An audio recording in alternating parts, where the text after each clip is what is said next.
आज मैं आपको एक सच्ची कहानी सुनाऊंगी।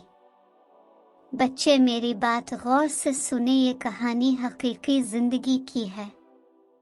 कहानी शुरू करने से पहले मेरी सबसे गुजारिश है कि चैनल को सब्सक्राइब करें।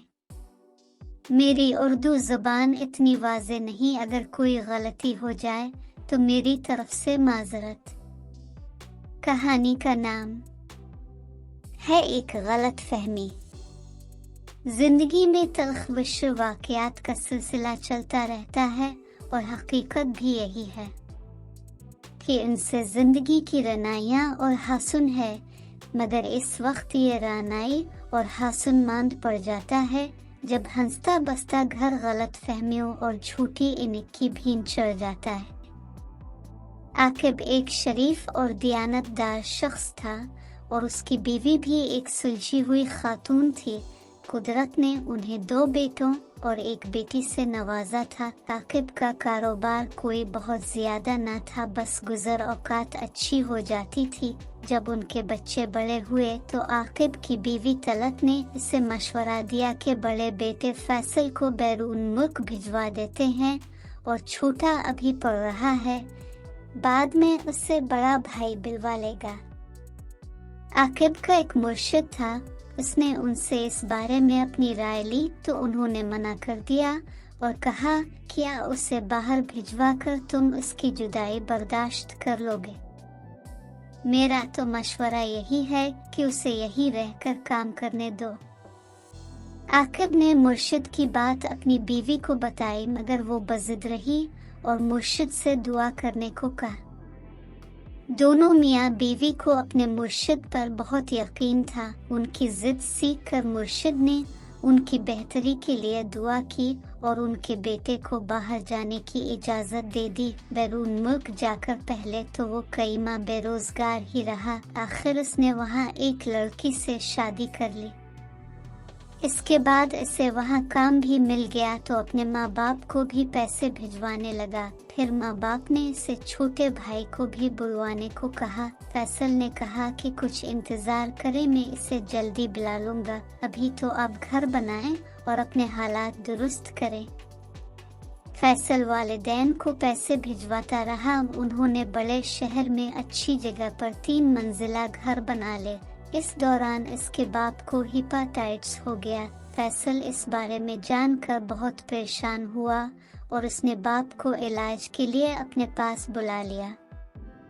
छोटा भाई मोहसिन माँ और बहन की देखभाल के लिए पाकिस्तान में ही था, मगर खुदा को कुछ और ही मंजूर था। आकिब बैरून मुल्क इलाज के बावजूद सेहतयाब न हो सका और अल्लाह को प्यारा हो गया। इस दौरान फैसल ने अपने भाई को बुलाने के लिए कागजात तैयार करवा लिए थे।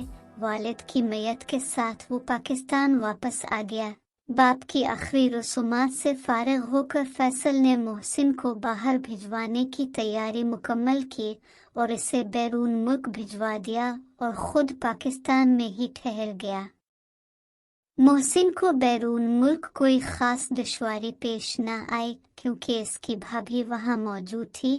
इसे वहाँ मुलाजमत तो न मिली, लेकिन एक पाकिस्तानी बिजनेसमैन के साथ काम जरूर करने लगा।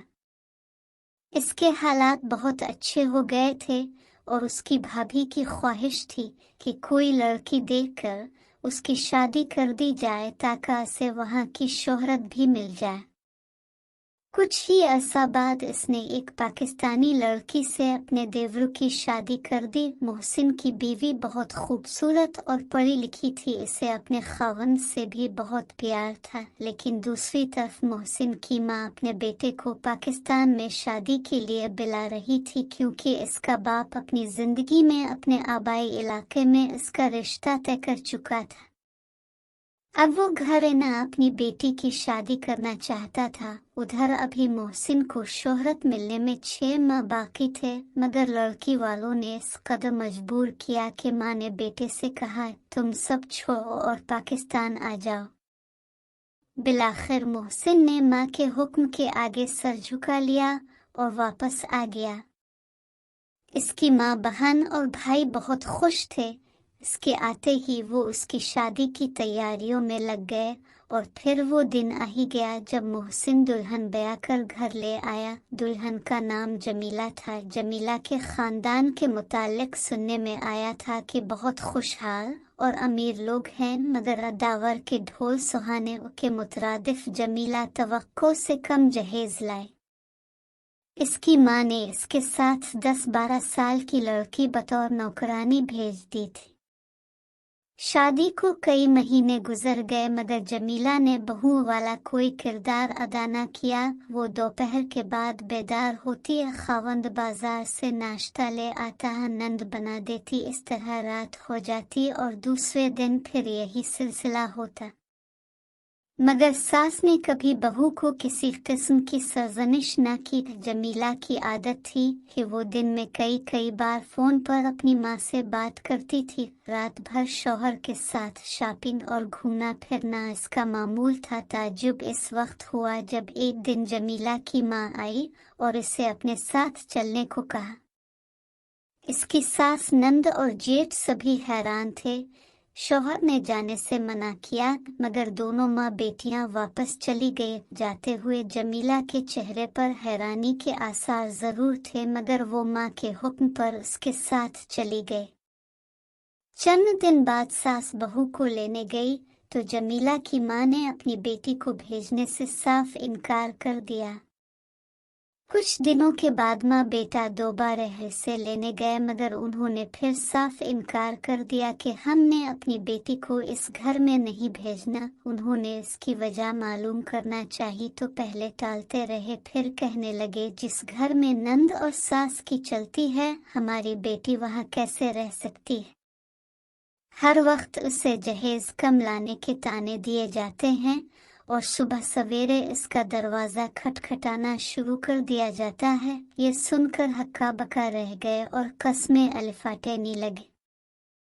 जमीला ने कमरे में आते हुए अपनी माँ की गुफ्तगू सुन ली थी।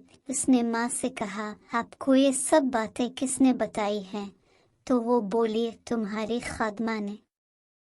अब जमीला की सास को सारी बात समझ आ गई कि इसके हंसते बसते घर को जहन्नम बनाने वाली ये खादमा है जिसे घर के काम काज के लिए रखा गया था। जमीला ने कहा, मुझे महसूस होता है कि ये लड़की मेरी उम्मी के कान भरती रही है और उम्मी ने भी मुझसे पूछे बगैर उसकी बातों पर एतबार कर लिया।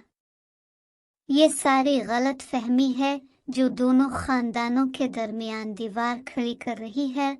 अब जाए में चंद दिनों बाद अपने घर जा आएगी। इस वाकया से अंदाजा होता है इस लड़की ने एक हंसते बसते घर को बर्बाद करने में कोई कसर नहीं छोड़ी थी, मगर जमीला की माँ को भी बात की तह तक पहुँचकर ही कोई फैसला करना चाहिए था। उम्मीद है अब तक जमीला अपने घर चली गई होगी।